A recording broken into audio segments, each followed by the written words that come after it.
Jika Anda sedang menonton ini, mungkin Anda sedang mempertimbangkan untuk masuk Islam. Dan pada saat ini, mungkin itu tampak seperti ide yang baik bagi Anda.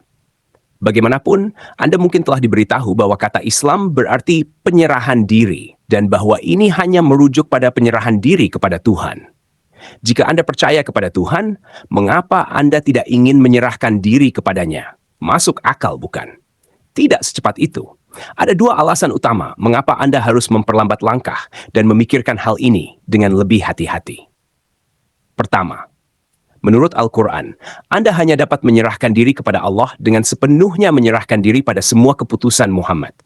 Dalam surah An-Nisa ayat 65 dari Al-Quran, Allah menyatakan, "Tetapi tidak, demi Tuhanmu, mereka tidak beriman hingga mereka menjadikan engkau Muhammad hakim dalam perkara yang mereka perselisihkan. Kemudian mereka tidak merasa keberatan dalam hati mereka terhadap putusan yang engkau berikan.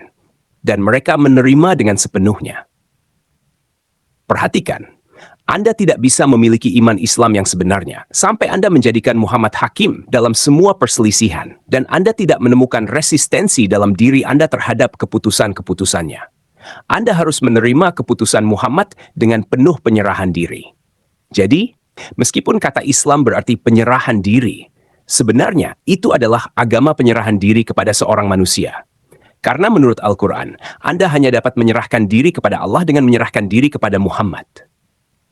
Sebagai aturan, sebelum Anda menerima semua ajarannya tanpa bertanya, Anda harus benar-benar memastikan bahwa Anda dapat mempercayainya sebagai seorang nabi. Dan itu membutuhkan pemeriksaan yang cermat terhadap kehidupannya, ajarannya, serta bukti-bukti kenabiannya. Kedua, alasan mengapa Anda harus berhati-hati adalah bahwa Muhammad memerintahkan pengikutnya untuk membunuh siapa saja yang meninggalkan Islam. Misalnya, dalam hadis tercatat, Rasulullah bersabda, "Barang siapa yang mengganti agamanya, bunuhlah dia."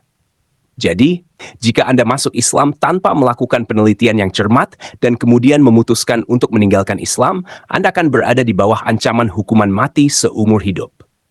Para pengkhotbah Islam akan mengirimkan ancaman kepada Anda, memperingatkan bahwa begitu mereka berkuasa, Anda akan dieksekusi. Ini adalah bagian dari agama tersebut. Ada alasan mengapa hukuman mati diterapkan dalam hukum Islam.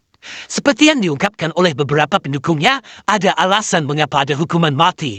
Karena orang-orang lemah seperti Anda yang meninggalkan agama mereka dan menyebabkan kerusakan di bumi dengan menyebarkannya. Hukuman mati dalam hukum Islam akan diterapkan kepada Anda. Kami tidak ragu dan bangga dengan itu. Hukuman mati akan diterapkan di negara Islam. Masuk Islam bukan seperti bergabung dengan klub yang bisa Anda tinggalkan begitu saja setelah Anda berubah pikiran.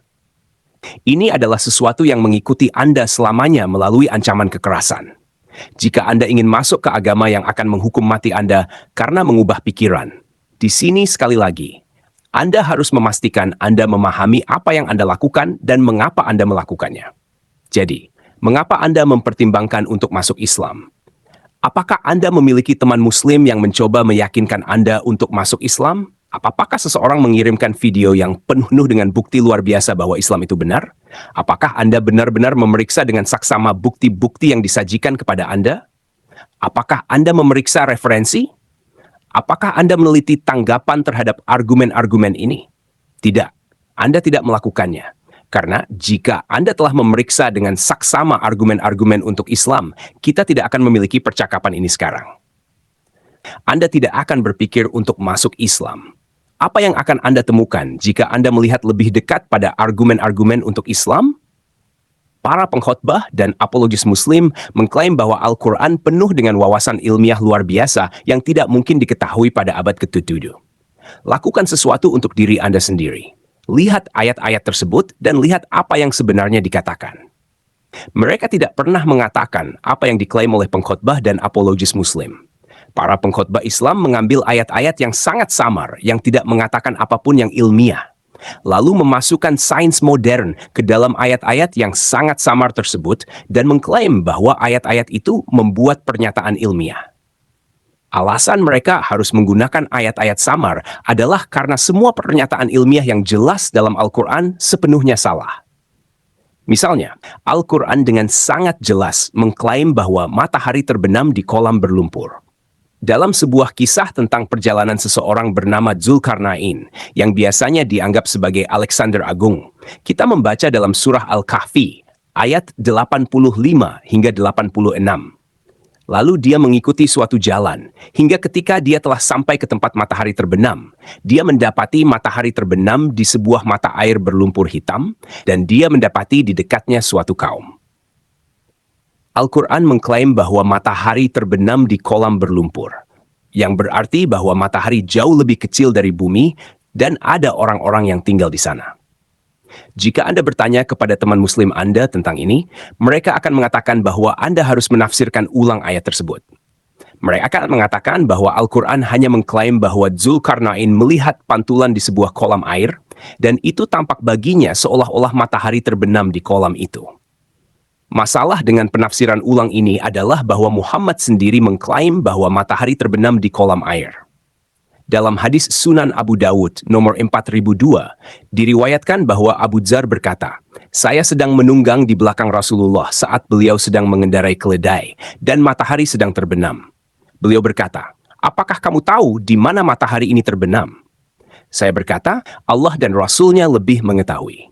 Beliau berkata, 'Itu benam di sebuah mata air yang hangat,' dan Zuntang Zornain di sini. Jadi, ini tidak mungkin merujuk pada sesuatu yang dilihat oleh Zulkarnain. Ini adalah Muhammad yang memberitahu para sahabatnya apa yang terjadi pada matahari ketika terbenam. Seperti halnya Allah dalam Al-Quran, Muhammad mengklaim bahwa matahari terbenam di kolam air. Anda akan menemukan hal-hal semacam ini di seluruh Al-Quran. Al-Quran mengklaim bahwa air mani terbentuk di antara tulang punggung dan tulang rusuk, bahwa bumi itu datar, bahwa ada 7 bumi, bahwa matahari mengorbit bumi, bahwa embrio manusia adalah gumpalan darah, bahwa langit akan jatuh ke bumi jika Allah tidak menahannya, dan bahwa bintang-bintang adalah misil yang digunakan Allah untuk menembak jin yang mencoba mengintip ke surga. Apakah teman muslim Anda pernah memberitahu Anda tentang semua ini? Jika Anda membahas ayat-ayat ini dengan seorang pengkhotbah muslim, dia akan mengatakan bahwa Anda harus menafsirkan ulang ayat-ayat tersebut. Perhatikan bahwa Anda harus menafsirkan ulang semua klaim ilmiah yang jelas dalam Al-Quran karena semuanya salah. Kemudian, Anda harus memasukkan sains modern ke dalam ayat-ayat yang sangat samar untuk mendapatkan keajaiban ilmiah. Mungkin Anda telah diberitahu tentang keajaiban pelestarian Al-Quran, bahwa hanya ada satu Al-Quran yang terjaga sempurna hingga setiap huruf sejak zaman Muhammad. Biarkan saya menebak.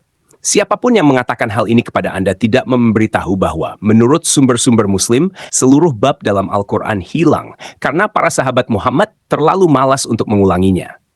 Mereka juga tidak memberitahu Anda bahwa ratusan ayat hilang karena orang-orang yang menghafalnya mati dalam pertempuran. Mereka pasti tidak memberitahu Anda bahwa ayat-ayat dimakan oleh seekor domba.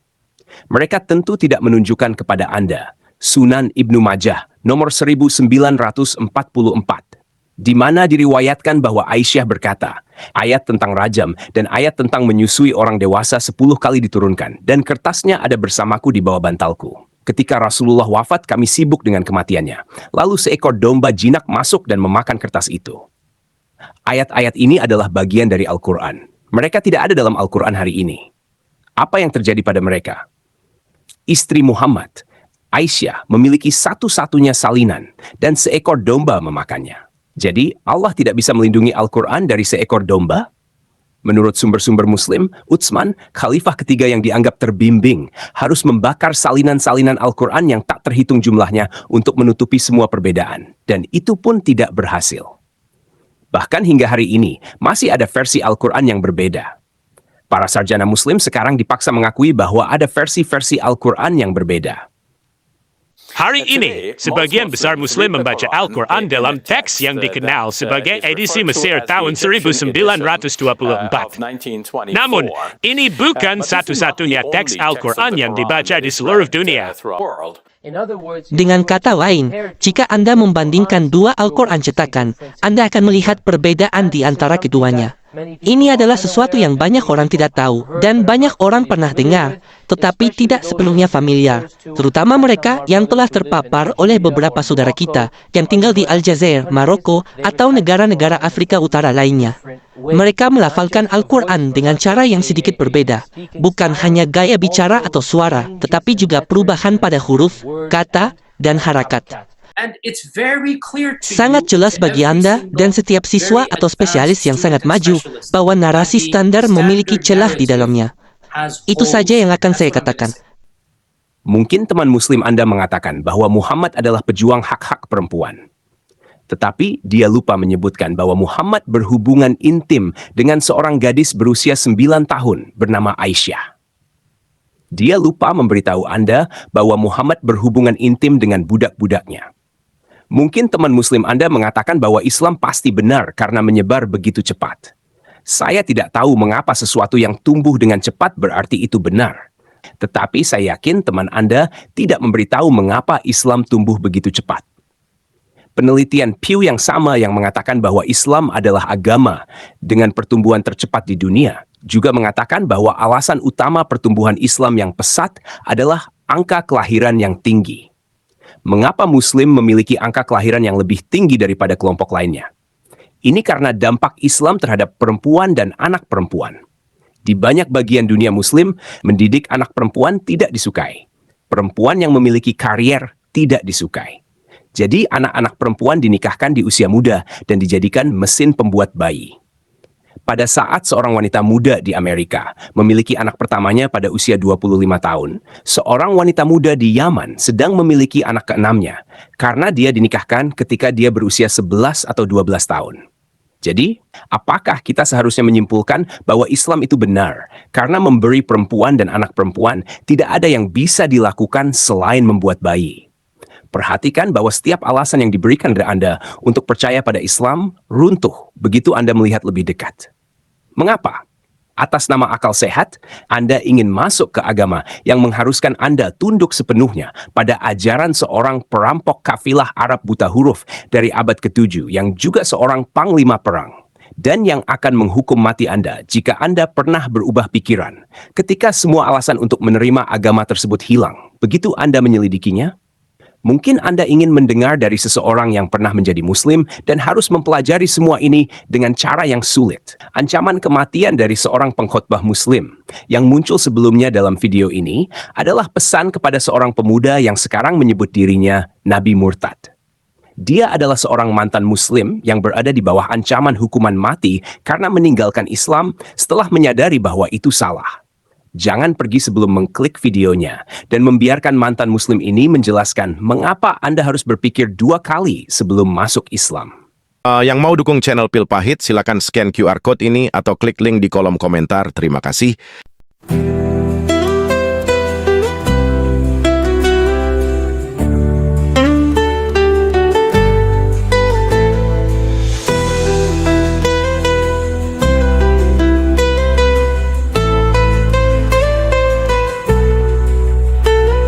Kasihani aku Tuhan menurut kasih setiamu, bergumul aku dengan dosa, hapus pelanggaranku menurut rahmatmu. Terhadap Engkau sajalah aku telah berdosa, ya Tuhan, bukalah bibirku supaya mulutku memberitakan puji-pujian kepadamu.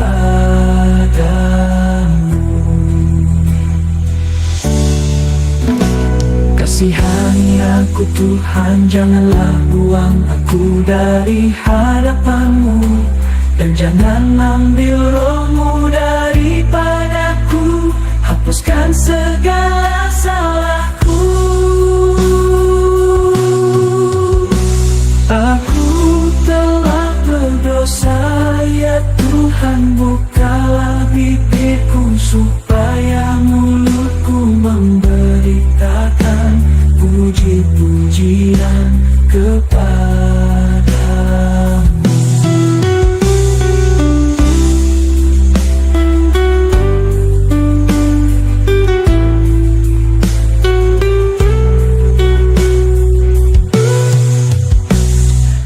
Aku telah berdosa, ya Tuhan, bukalah bibirku supaya mulutku memberikan puji-pujian kepadamu.